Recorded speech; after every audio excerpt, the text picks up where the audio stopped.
Is Europe ready to cope if Mr. Trump is re-elected?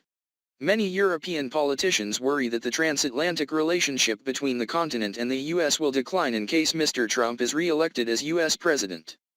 Former US President Donald Trump became a central figure in European politics last week, according to CNN. Many European officials expressed concern about the prospect of Mr. Trump being re-elected in this year's US presidential election.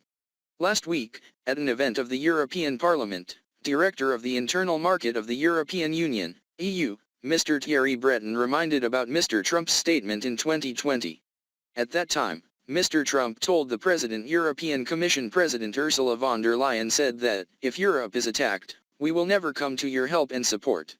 Also at this event, Mr. Breton proposed establishing a €100 billion fund to increase ammunition production across the bloc. Talking to CNN, many EU officials and diplomats noted that Mr. Breton repeated Mr. Trump's statement at a particularly sensitive time. Now the EU is trying to build its own defense capabilities, while the 2024 US presidential election is approaching. Mr. Trump's policies caused Europe-US relations to decline. During his presidency, 2017 to 2021, Mr. Trump implemented a series of policies that greatly affected the transatlantic relationship between America and Europe.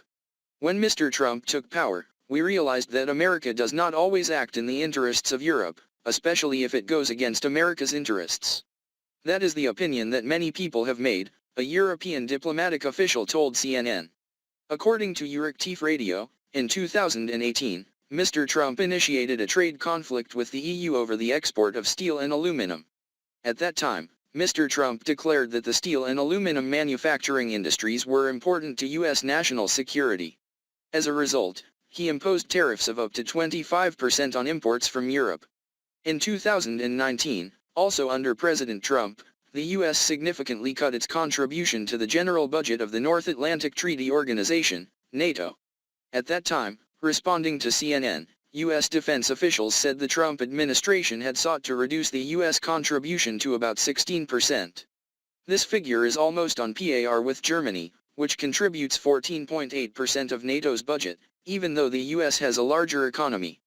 Many officials concluded that Europe needs to prepare for a future where it cannot rely on the United States as before. In fact, the EU is trying to implement many measures to increase the bloc's independence.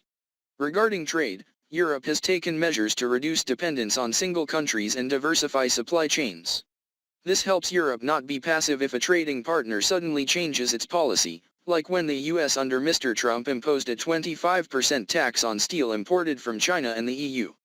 Mr. Ian Bond, Deputy Director at the Centre for the Study of European Reform, UK, researching European integration issues, warned that the sudden policy change will make it difficult for Europe to sell goods to the US and cause problems. Have major consequences. The expert also said that in case Mr. Trump is re-elected, he may continue to impose tariffs on a number of other products.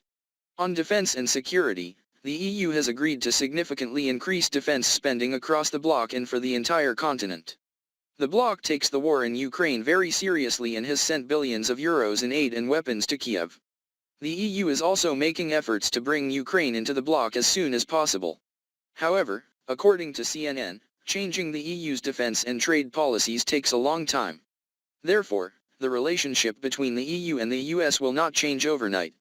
Another European diplomat said that in case Mr. Trump is re-elected, Europe needs to try not to let his views greatly influence the EU's views. In the event that Mr. Trump is re-elected and talks about stopping aid to Ukraine, there really isn't much we can do. We just need to continue pursuing our policy, because no matter how this war ends, it is Europe that will have to bear the consequences, not the US, the above diplomat said. Meanwhile, many European officials frankly expressed concerns about the prospect of Mr. Trump returning to the White House. European Central Bank President Christine Lagarde said that based on the policies during his term, Mr. Trump said that Mr. Trump's re-election as U.S. President is clearly a threat to Europe. Ms. Lagarde said that if Mr. Trump returns to the White House next year, US-EU relations could come to discord in many areas. Among them, trade protectionism, military support for NATO and the fight against climate change are top issues. If we learn from history, looking at the way he led during his first 4 years in office, it is clearly a threat. Just consider trade tariffs, commitments to NATO, the fight against climate change is enough. Just in these three areas, in the past, America's interests were not consistent with Europe's interests, Ms. Lagarde said.